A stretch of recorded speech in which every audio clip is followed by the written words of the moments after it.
Good morning friends, स्वागत है आपका अपने YouTube channel science and innovative brain में। आज मैं अनिल विश्वकर्मा आपको बताऊंगा कि एक्सरे मशीन क्या होती है, एक्सरे मशीन का कंस्ट्रक्शन क्या होता है।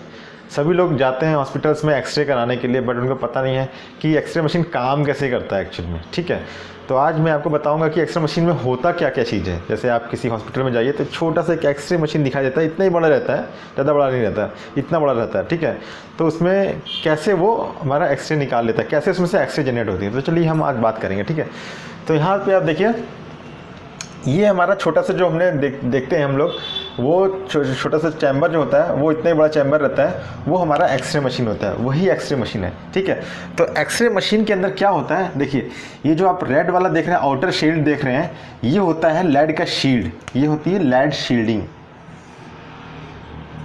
ठीक है, this is the shielding.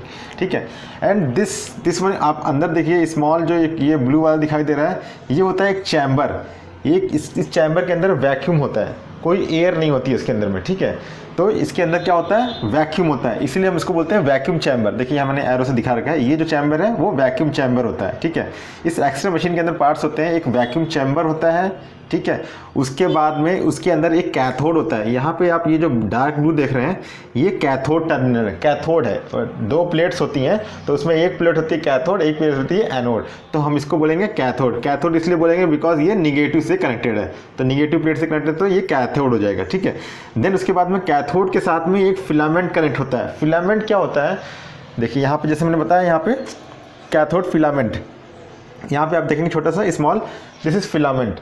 Filament क्या होता है, वो इलेक्ट्रॉन्स का सोर्स होता है, मीन्स वहाँ से ही इलेक्ट्रॉन जनरेट होता है। जब उसको किसी चीज़ मेटल को हीट करते हैं तो थर्मोनिक इमोशन की वजह से इलेक्ट्रॉन प्रोड्यूस होते हैं। ठीक है, तो ये सोर्स ऑफ इलेक्ट्रॉन को जनरेट करने का एक सोर्स है ये फिलामेंट। ओके, देन उसके बाद में इस चैम्बर के साथ में ये जो आप दूसरा प्लेट देख रहे हैं, देखिए एक प्लेट जो निगेटिव से कनेक्टेड है, ये हो गया कैथोड। एक प्लेट जो पॉजिटिव से कनेक्टेड है, ये देखिए यहाँ से देखिए ऐसे करके ये आ रहा है, ये पॉजिटिव से कनेक्टेड है, इसको हम बोलेंगे एनोड और टारगेट, जिस पे इलेक्ट्रॉन जाके हिट करेगा, स्ट्राइक करेगा। ठीक है, तो ये टारगेट जो हो सकता है, ये टंगस्टन का हो सकता है, टंगस्टन मटेरियल का हो सकता है, मैग्नीशियम मीन्स हैवी मटेरियल, जितना हैवी मटेरियल रहेगा उतना ज़्यादा इफेक्टिव रहेगा, तो हैवी मटेरियल का ये पोर्शन ये एनोड बनाया जाता है। ठीक है, देन ये एनोड, चलिए इसके बाद में बात करेंगे। यहाँ पे दूसरा चीज़ हो गया, ये जो दो आउटर आप देख रहे हैं, ये चैम्बर हो गया। मीन्स जब भी एक्सरे प्रोड्यूस होती है, इस वैक्यूम चैम्बर के अंदर प्रोड्यूस होती है। जब इलेक्ट्रॉन हिट करता है इस एनोड को, तो एनोड से हिट करेगा, तो देखिए यहाँ पे मैंने एनोड को जो है वो थोड़ा स्लाइंट बनाया, मीन्स उसमें कुछ एंगुलर टाइप का दिखाया हुआ है, इस टाइप का। मीन्स जैसे ही इलेक्ट्रॉन यहाँ पे हिट करेगा तो वो किसी एक एंगल पे स्टेट आ रहा है, तो वो जैसे ही हिट करेगा तो किसी एक एंगल से रिफ्लेक्ट हो जाएगा। ठीक है, अगर वो ऐसे आ रहा है तो वो एक एंगल पे रिफ्लेक्ट हो जाएगा। तो ये इलेक्ट्रॉन जब यहाँ से इलेक्ट्रॉन जब आ रहा है, यहाँ पे प्रोड्यूस हो रहा है, ये इलेक्ट्रॉन जब मूव कर रहा है, एक स्ट्रेट पाथ में मूव कर रहा है, तो क्या होगा, ये इस स्लाइट एंगल से, जैसे कि अगर मेरे पास ये टारगेट है, अगर मैं कोई लाइट अगर बीम डालूंगा तो वो लाइट जा करके वापस ही आ जाएगी, मेरे पास ही वापस आ जाएगी। लेकिन मैंने इसका एंगल चेंज कर दिया और लाइट मैंने यहाँ से डाला, तो क्या होगा, एंगल ऑफ रिफ्लेक्शन की वजह से क्या हो जाएगा, वो एंगल चेंज होकर दूसरी साइड में चला जाएगा। तो सेम चीज़ इलेक्ट्रॉन यहाँ पे हिट करेगा और वो दूसरी साइड में आके निकल जाएगा। तो यहाँ पे आप देखिए, यहाँ पे एक विंडो बनाया हुआ है, इसको बोलेंगे विंडो। ये स्मॉल पोर्शन आप जो ब्लू वाला देख रहे हैं वो विंडो है। वो विंडो उस विंडो में एक फिल्टर लगा होता है, ताकि जो इलेक्ट्रॉन जो हिट कर रहे हैं उससे जो एक्सरे प्रोड्यूस हो रही है, वो एक्सरे इस पाथ से निकल सके, इस पाथ से ही बाहर निकलेगा। बिकॉज अदर पाथ में आप देखिए शील्डिंग लगा हुआ है, तो वो क्या करेगा, एक्सरे को नहीं निकालने देगा बाहर।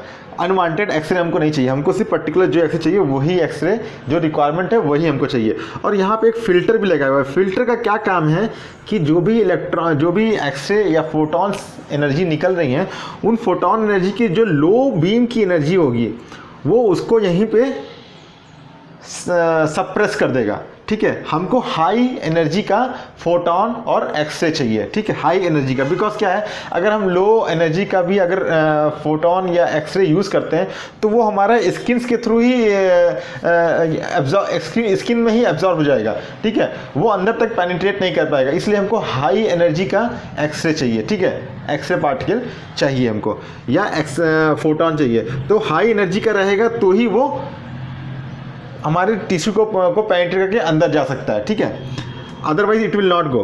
सो उस केस में इसीलिए यहाँ पे हम एक फ़िल्टर लगा देते हैं, ताकि वो जो लो एनर्जी का एक्सरे रहेगा या फोटॉन, जो लो एनर्जी के फोटॉन्स रहेंगे उसको वो वहीं पर रोक देगा। मीन्स अगर ये फोटॉन्स आ रहे हैं, ठीक है, ये ब्लू रंग का है और यहाँ पे एक रेड रंग का है। रेड मीन्स अगर मान लीजिए रेड जो है वो हाई एनर्जी का फोटोन है, तो क्या होगा, ये रेड वाला जो है एक शील्ड डिज़ाइन किया जाएगा। वो शील्ड क्या करेगा कि एक एनर्जी लेवल को ही पास करने देगा, उससे अंदर की एनर्जी, लो एनर्जी को वो पास नहीं करने देगा। तो ये जो ब्लू वाले हैं वो क्या होंगे कि यहाँ तक आ करके यहीं पे रुक जाएगा। ठीक है, इसके बाद पार नहीं हो सकता, उस लेयर को पेनिट्रेट नहीं कर सकता। बट जो हाई एनर्जी वाले फोटॉन्स हैं वो क्या करेंगे, उसके पास एनर्जी ज़्यादा है तो वो क्या करेगा, उसको पार कर जाएगा। ठीक है, जैसे यहाँ पे दिखा रहे हैं। तो ये इस फिल्टर से, ये ब्लू वाला जो हो गया फिल्टर हो गया। ठीक है, इस फिल्टर से पास हो जाएगा, बिकॉज हमको हाई एनर्जी का ही फोटोन चाहिए एक्सरे निकालने के लिए।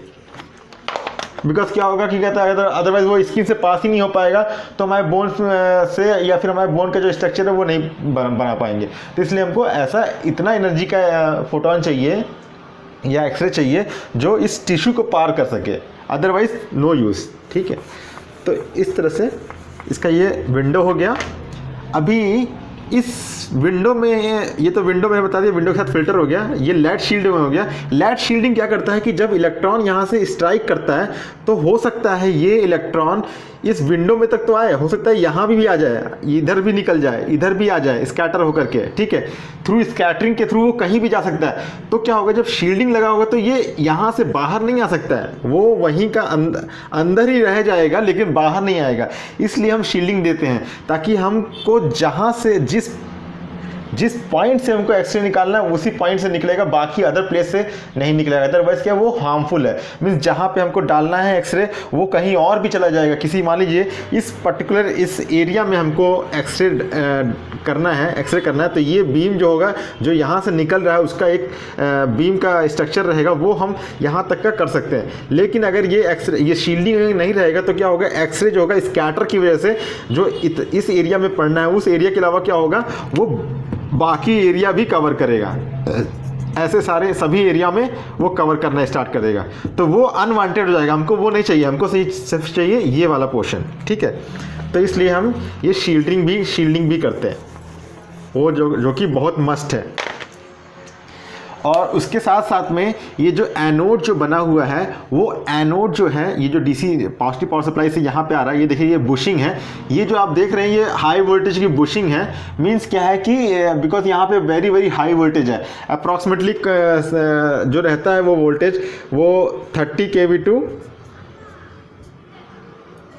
60 kV, डिपेंडिंग ऑन द कितना हमको एनर्जी का एक्सरे चाहिए, एनर्जी फोटोन चाहिए। ठीक है, तो उस पर डिपेंड करता है। तो मिनिमम ये जो रेंज होता है वो ये रेंज में रहता है, इतना वोल्टेज यहाँ से हम प्रोवाइड करते हैं उसको डीसी। ठीक है, तो ये डीसी प्रोवाइड करते हैं, तो इसके लिए यहाँ पे हम कोई शॉर्ट सर्किट ना हो, इसलिए यहाँ पे हाई वोल्टेज बुशिंग प्रोवाइड करते हैं। इंसुलेटर रहता है, इंसुलेटर के थ्रू, इंसुलेटर केबल के थ्रू यहाँ पे आता है, इस एनोड पे आता है। और ये एनोड जो है ये एक रोटेटिंग मशीन पे, मीन्स रोटेट करता है। ये जो पोर्शन है वो एक रोटेट करता है। जैसे आप एक बाउल ले लीजिए, तो बाउल का अगर स्लाइडिंग एंड लगा हुआ है, मीन्स उसमें दिस टाइप का अगर कुछ है, ये बाउल है, तो बाउल क्या है, ऐसे गोल गोल घूमता रहता है। इसलिए गोल गोल घूमता है क्योंकि जब इलेक्ट्रॉन यहाँ पे स्ट्राइक करेगा, अगर हम उसको गोल गोल नहीं घुमाएंगे, तो मान लीजिए ये कोई बाउल है, अगर हम इलेक्ट्रॉन इस बाउल का, ये मान लीजिए सेंटर है, यहाँ पे इलेक्ट्रॉन ये पोर्शन अगर मैं लेता हूँ तो बाउल का ये पोर्शन आएगा, तो इलेक्ट्रॉन यहाँ पे हिट करेगा और यहाँ से एक्सरे प्रोड्यूस होगा। लेकिन जब कोई चीज़ किसी चीज़ को हिट करता है तो क्या होता है, बहुत ज़्यादा हीट एनर्जी डेवलप होती है। तो हीट को अगर हम निकालेंगे नहीं या फिर उसको एक्सट्रैक्ट नहीं करेंगे तो क्या होगा, वहाँ पे प्रॉब्लम क्रिएट करेगा, वो बहुत ज़्यादा हीट की वजह से खराब हो जाएगा, सिस्टम डैमेज हो जाएगा। तो उसको क्या करना है, हीट को हमको प्रॉपर यूनिफॉर्म डिस्ट्रीब्यूट करना है। उसके लिए क्या करते हैं, हम इस एनोड को रोटेट करते हैं। मीन्स जब इसको रोटेट करेंगे किसी एक एंगल स्पीड से, तो क्या होगा, ये जो इलेक्ट्रॉन एक बार यहाँ हिट करेगा, फिर एक बार ये पोर्शन खसक के यहाँ पे आ जाएगा। तो इस तरह से क्या है, ये सभी जगह पे इस पूरी प्लेट में इलेक्ट्रॉन हीट करेगा। तो क्या ये प्लेट यूनिफॉर्म हीट होगी, ठीक है, जिससे क्या एनर्जी का मीन्स वो कूल होता रहेगा। मीन पर्टिकुलर एक पॉइंट जो है वो हीट नहीं होगा ज़्यादा, सभी पॉइंट यूनिफॉर्म हीट होंगे, ठीक है। तो इस तरह से, इसलिए इसको एनोड को हम रोटेटिंग टाइप का बनाते हैं, ठीक है। तो ये तो बात हो गई इसकी कि इसमें एक एनोड हो गया और एक कैथोड हो गया आपका, एक फिलामेंट हो गया, ये फिल्टर हो गया, और हाई वोल्टेज पावर सप्लाई हो गया, एक वैक्यूम चैम्बर हो गया। अभी जैसे ही हम हाई वोल्टेज प्रोवाइड करते हैं इसमें, तो क्या होता है कि ये इलेक्ट्रॉन, क्या ये जो फिलामेंट है वो इलेक्ट्रॉन्स को जनरेट करता है, मैक्सिमम जनरेट करता है। जितना रेट ऑफ इलेक्ट्रॉन, ठीक है, इलेक्ट्रॉन रेट जो होगा, जितना ज़्यादा इलेक्ट्रॉन का रेट होगा, मीन जितना ज़्यादा प्रोडक्शन होगा, उतना ज़्यादा ही इसके प्रोपोर्शनल होगा, उतना ही ज़्यादा एक्सरेज के हो, उतना ही ज़्यादा अमाउंट ऑफ एक्सरे होगा। ये एक फॉर्मूला है कि जितना ज़्यादा इलेक्ट्रॉन उतना ज़्यादा एक्सरे, ठीक है। तो हमको क्या करना है, ज़्यादा से ज़्यादा इलेक्ट्रॉन यहाँ पे प्रोड्यूस करना है, इसीलिए फिलामेंट यूज़ किया हुआ है। और जब किसी इलेक्ट्रॉन को किसी फील्ड में इलेक्ट्रिक फील्ड में रखते हैं, तो वो एक्सेलरेट होने लगता है। ये प्रिंसिपल है कि जब किसी इलेक्ट्रिक फील्ड में इलेक्ट्रॉन को रखा जाता है, इलेक्ट्रॉन आता है, कोई भी आयन आता है, तो वो आयन्स क्या होता है, उसमें एक्सेलरेशन आ जाता है, वो मूव करने लगता है। तो सेम चीज़ यहाँ पे इलेक्ट्रॉन तो प्रोड्यूस हो गया, इलेक्ट्रॉन को हमको एक्सेलरेट कर करके यहाँ पे बम्बार्ड कराना है, मींस वो जाकर के हिट कराना है उसको एनोड पे। तो हिट कराने के लिए हमको इलेक्ट्रिक फील्ड चाहिए, इसीलिए हम यहाँ पे एक हाई वोल्टेज का फील्ड लगा रहे हैं, हाई वोल्टेज सप्लाई लगा रहे हैं। तो हाई वोल्टेज सप्लाई लगाने से क्या होगा, यहाँ पे ये निगेटिव हो गया, यहाँ पे ये पॉजिटिव हो गया, तो इन दोनों के बीच में क्या हो गया, इलेक्ट्रिक फील्ड डेवलप हो गया, correct, electric field, positive to negative, ठीक है। तो इलेक्ट्रिक फील्ड हो गया, तो इलेक्ट्रिक फील्ड में इलेक्ट्रॉन एक्सेलरेट करता है, ठीक है, इसीलिए हम यहाँ पे इलेक्ट्रिक फील्ड देते हैं, ठीक है।